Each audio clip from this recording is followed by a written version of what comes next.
Yo, how y'all feeling out there? Y'all can do better than that. How y'all feeling?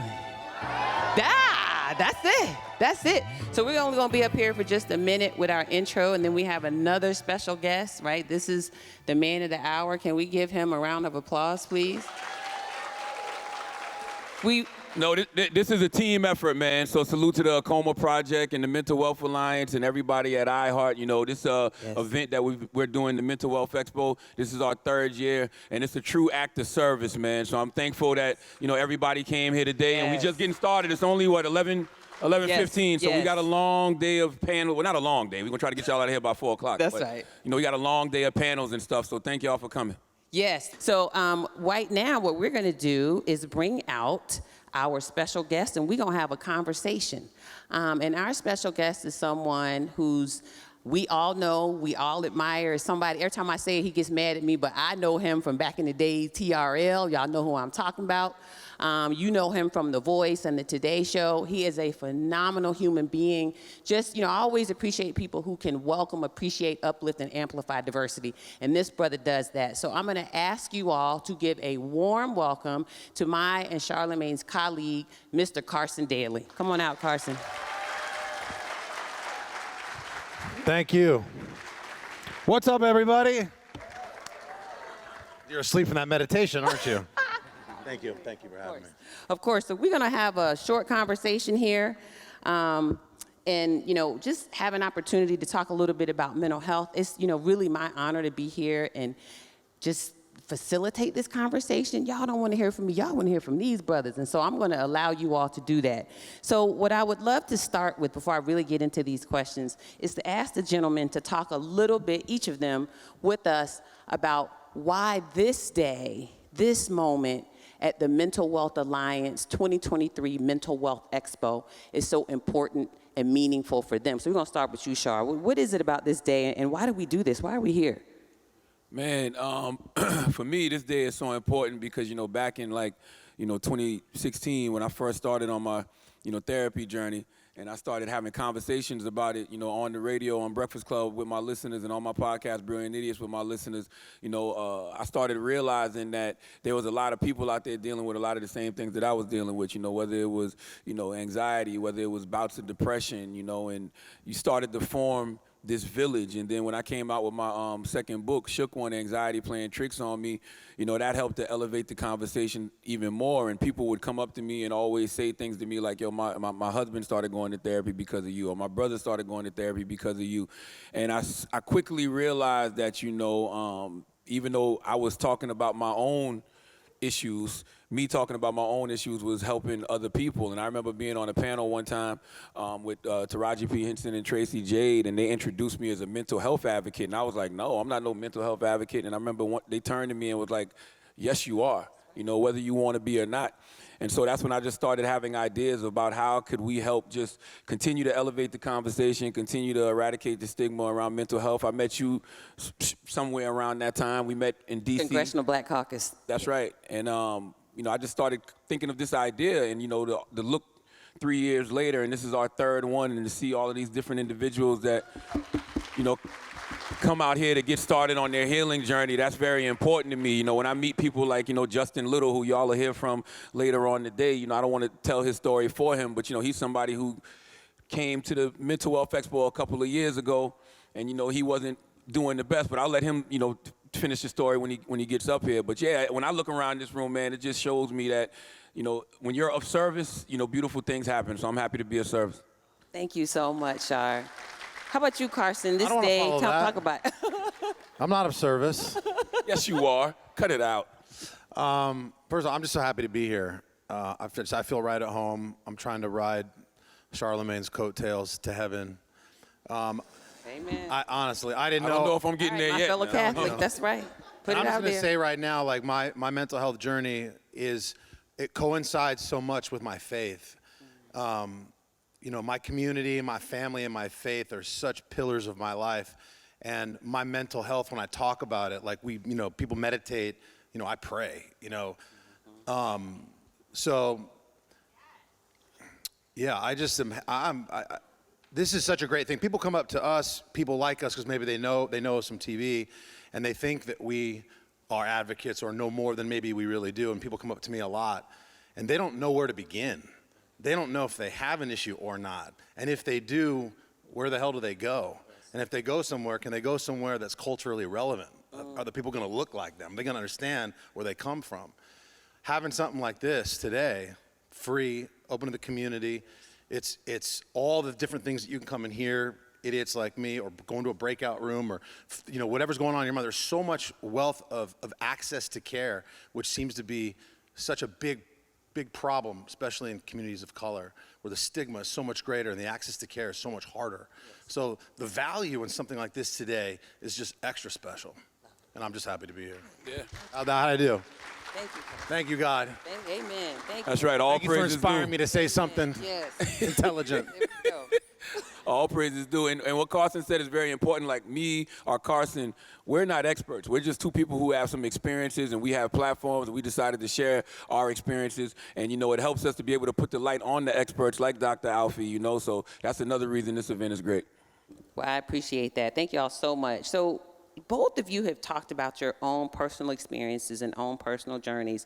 And I think it's important to, not belabor the point, but to give you your flowers as advocates, right? So when people give you that label, I think it's because we all appreciate that you go out here in the public and you tell your stories, right? So Carson and I, you might be too, I'm not sure, are Gen Xers, right? And when we were younger, nobody talked about this stuff. I don't care what color you were. Nobody talked about it. And I didn't really hear people talk about it until I got to graduate school in NYU and was with a lot of affluent folks, and that was just a part of their lives. But that wasn't how I grew up. And so this idea of you being advocates, I really embrace that, and I hope you all will continue to embrace that label. But along those lines, I would love for you to share with our audience some of the essential lessons that you hope people will learn from your individual mental health journeys, whoever would like to start. What do you want people to learn from what you've been through? Well, one of my favorite mental health stats is, the idea when I was growing up, if I told my dad, man, something's not right in my brain, or I'm nervous for no reason at all, my dad would look at me like I'm crazy.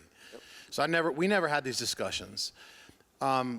Physical health and mental health were two different things. If you had a mental health issue, you needed a lobotomy. You were crazy. One flew over the cuckoo's nest. Those were the images when I was growing up of that. Now we're hoping that people look at mental health in the same way that they look at their physical health. And the stat that keeps coming back to my mind is, and I know this because I suffered in silence for so long, if you're playing basketball and like a pickup game and you roll your ankle, how long does it take you to figure out if you broke it, sprained it? I mean, it takes as long as it takes you to get to the urgent care, right? Whether you walk or 20 minutes in a car, and then you see what's up.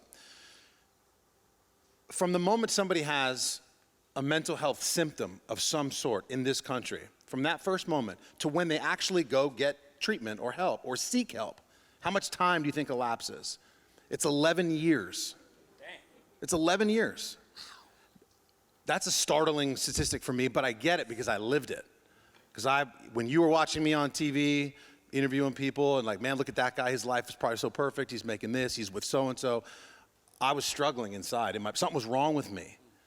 And I didn't know what it was, and I was scared to talk about it, because I'm of that generation that didn't talk about it, and I just held it inside. I would self-medicate a little bit to kind of get through, micromanage the days. I'd smile big and hold the microphone, but I was really suffering until my mental health journey started when I talked to a friend about it, got into cognitive behavioral therapy, learned a lot about the model of anxiety and panic attacks and the issues that I was dealing with, and how I could not only get to a point where I could accept it. All right, yeah, so this is me now. And I also think a lot of it is nature and nurture. I think God made me this way, and now I'm glad he did, because I'm hardwired this way. I know where all the exits are right now if I gotta go. When I listen to music, like, it gives me chills, like I have visceral reaction to the arts. That's the other side of having anxiety. I may be scared for no reason at times, but I also have a heightened sense of community and family and my children and love. So it's how you frame it. It's like how you choose to look at it. I'm going off on a tangent, I know, but No, go ahead. Keep going. It's just feeling good. It's just feeling good. Preach. Keep going. So yeah, it's talk to somebody. That when I got diagnosed, with generalized anxiety disorder and panic disorder. It was like the best day of my life because I knew it was something. Prior to that, I thought I was going fucking crazy. I thought I had a broken brain. It would vibrate. I'd feel like a saber-toothed tiger is gonna rip my throat off for no reason. I'd have to run out of this room right here, right now. I learned that it's possible for your brain to send a false signal to your body that there's an imminent threat. That is a real thing. That exists. I never knew that. And once I learned that that was a thing, I could deal with it, manage it, and move on from it. Yeah, definitely. No, Carson made me think about something because when you describe that, even when you say the saber-tooth thing, I understand what you're talking about. Like, that's just irrational fear, right? And then you know what else causes your anxiety to go through the roof? You are a man of faith, as am I. And, you know, they always tell us, faith can't coexist with fear. So in those moments when you're dealing with that anxiety, you kind of feel like, your faith isn't where it should be. True. So that even drives you even more crazy. Yeah. Yeah, I mean, you prayed like Jesus could help you get through anything. That's right. But not that. And you start to question, well, maybe I'm not that good at my faith, which could propel depression. That's right. And I think that alignment or misalignment with the messaging can be so hard for people. And that's why I so appreciate all the people in this space right now who talk about the combination, right? So Sarah Jakes Roberts and Touré Roberts, everybody knows them, and they were here last year and talked about this. Dr. Anita Phillips, who just put a book out. Like, there's so many people who are out there continuing to talk about the idea of, I think Dr. Phillips says, pray and go to therapy. Like, you can do both. And so I appreciate you all sharing that. And I'll just give a little context. I know pretty much everybody in here knows this, but for the one or two people who don't, when Carson talks about cognitive behavioral therapy, I just want to give a little bit of context of just what that is. And that really is a way of aligning and thinking about how you take care of your mental health that thinks about a triangle: thoughts, feelings, and behaviors, and how they all are connected to each other, right? So I won't give any examples because we don't have a lot of time, but I just wanted to give that little bit of context. And so I want to pivot a little bit and ask you, gentlemen, what kinds of changes, right? So you've talked about what your experiences have been.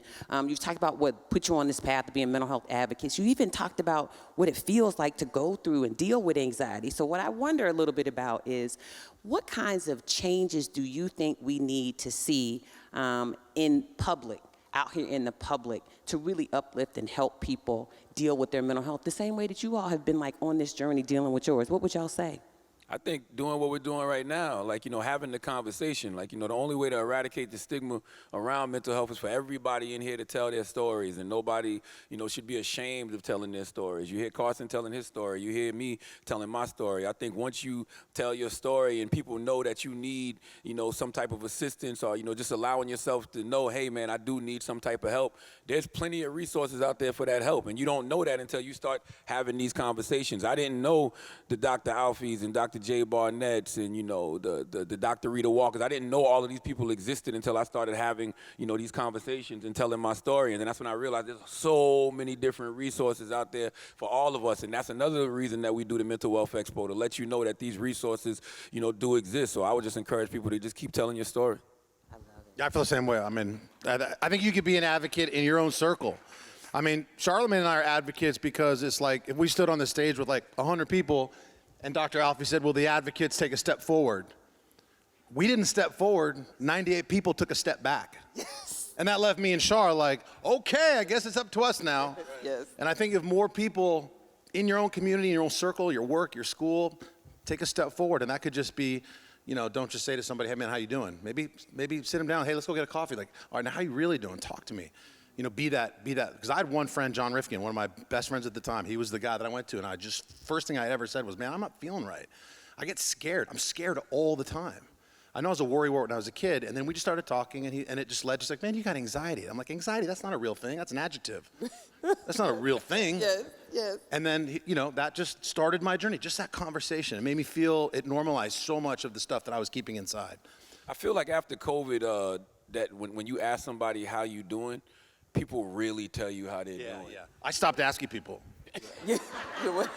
Like, yo, I don't have time for this. Like, can we go back to just, I'm fine?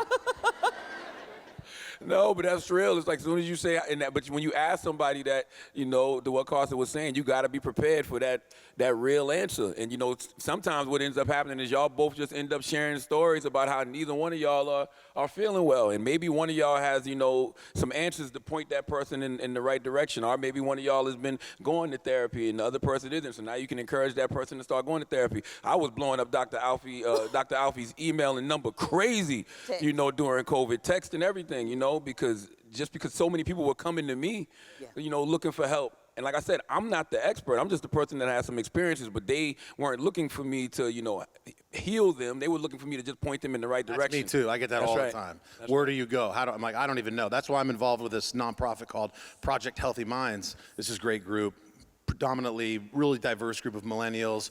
We have, you can like get a sandwich right now, or you could be sitting here listening to me and on, booking a flight. Like you can do everything on your phone now. Like how come there's not a mental health service? Just easy. The technology's not there. So we work on that technology and do a bunch of stuff. But I'm really glad I'm embedded with this group because I just use it as a board. People come to me and like, hey, I need a doctor for this. I have a place to go. I got Dr. Alfiee too, but you need those resources. That's right. So I'm going to ask by a show of hands, if anyone in here today encountered their best friend and their best friend said to you, said to you, I'm really struggling with my mental health. I need to be able to go get some help. By a show of hands, how many of you would know where to send your friend? Wow. Okay. Thank you. You can put your hands down. That's not everybody. Right, maybe half, that's maybe half the group. And so what I hope you will do is take the advice of these fine gentlemen up here and avail yourself of all these booths out here that can give you a start, right? You know that with Project Healthy Minds, as Carson just mentioned, we have a great mutual friend, Phil Shermer. I shout him out every time I get a chance because he is a lovely human being who founded Project Healthy Minds. You can go on their database and look up all kinds of support, right? You can go to the Mental Wealth Alliance website and look up all kinds of support. You can go to the Acoma Project website and seek all kinds of support. But one of the things I really want to encourage you to do is go look it up. That's the most important thing, and not wait until there's a crisis or an issue. Do it now, before you leave, when we're in between sessions, just like Carson was saying, you're on your phone doing so many other things. Take advantage of that because you want to have those things right there at the ready in your back pocket. And I want to echo another thing Carson said, which is culturally relevant care. And Charlamagne also talks about culturally competent care. So we want to make sure that you have access to those things, and that's why we're here today. So in the last couple of minutes, what I would love to hear the gentleman talk about is what are one or two takeaways that you all want to leave with the people to help them on their own mental health journeys? What would you want people to walk away from here with today? What would you say? For me, it's I want people to learn early what I learned late. I was born in 1978, and like we've been talking since we've been up here, like these conversations didn't exist. When I started, talking about my struggles with anxiety and depression, I remember Thanksgiving of 2018, I had a cousin who completed suicide that week, and my book was out, and my father called me, and my father said to me after reading my book and, what happened to my cousin, he said to me, hey man, I was dealing with anxiety and depression. And I tried to commit suicide 30 years ago. And I've been going to therapy 2 and 3 times a week. And I was on 10 to 12 different medications throughout my life for my mental health, to the point where the state of South Carolina just started giving him a check. We used to call it a crazy check, right? And I remember asking my mom, like, yo, Pops was going through all of this? And my mom was like, well, I just thought he was playing crazy to get a check. But if he was having those conversations with me when I was young, I would have known what anxiety was early, and I would have known that, there was resources out there for me to deal with it. I didn't start going to therapy until I was like 36 years old. I'm 45 now, right? So it's like, I want people to learn early what I learned late. So that's what I'm happy this event, the Mental Wealth Expo is doing. It's bringing together, mental health experts and like the Dr. Alfiees, and it's bringing together people that y'all can actually learn from and understand that it's okay to not be okay, but it's not okay to stay not okay. So I just want everybody to learn early what I learned late. Thank you so much. I second that. I think quickly what I would love for people to leave today is just 2 things real quick. Number one, I recognize that when I look back at times that I struggled at the end of the day, I think behind it all, I was really just asking myself, are you going to be okay? And that might, then I could we could talk all day about where I lost my dad when I was young, trauma, whatever. But like at the end of the day, I was scared, even as a man, in my 20s, 30s, I was scared that I might not be okay, that things might not be okay, that I might be broken. And I hope that people leave today that with where we're at with things like this, and great leaders like Dr. Alfiee, that you're going to be okay. I promise you that. You're going to be okay. Your mental health journey maybe didn't even start. Maybe it's going to start later today. Maybe you're going to meet somebody and get a phone number, and maybe you don't even know it yet. Or maybe you're somewhere on your journey. But at the end of the day, I promise you, you're going to be okay. That, and the last thing is that I hope we get to a place where not only do we just accept people, we're talking about anxiety and depression. I mean, there's a litmus of, you could be a caregiver for somebody who's for alcoholic. I mean, bipolar. There's so many in the spectrum of mental health. We can't really lump it all into one, but lots of us are affected by that. 65 million Americans are going to be affected by mental health. That's 4 times we're going to get diagnosed for cancer this year. So I hope that we get to a place where not only do we just accept it ourselves or those around us, but that we understand that it can be a strength. It could be an attribute in our lives. We're not a liability. We're superheroes because of what we deal with and how we deal with it. Amen. All right. Thank you. Thank you for that. So we're going to end on time. I'm going to ask you all to just indulge me with 2 more things. The first thing is I want to share with you. I'm going to come back up here toward the end of the day. You won't see me anymore, and I'm good because I want to be in the back and I want to take it all in. But I want to wish you what I always do. I'm going to say something that I say, and I'm going to say something that Shar says. I want to wish you lots of love and light. And I always hope that your love and light are informed by good culturally relevant science. And then I'm going to steal my brother's words. These are his. I'm not stealing them. Attribution. I want you to invest in your mental wealth. So can we give these gentlemen a round of applause? Thank you, Dr. Alfiee. And to Dr. Alfiee, thank you.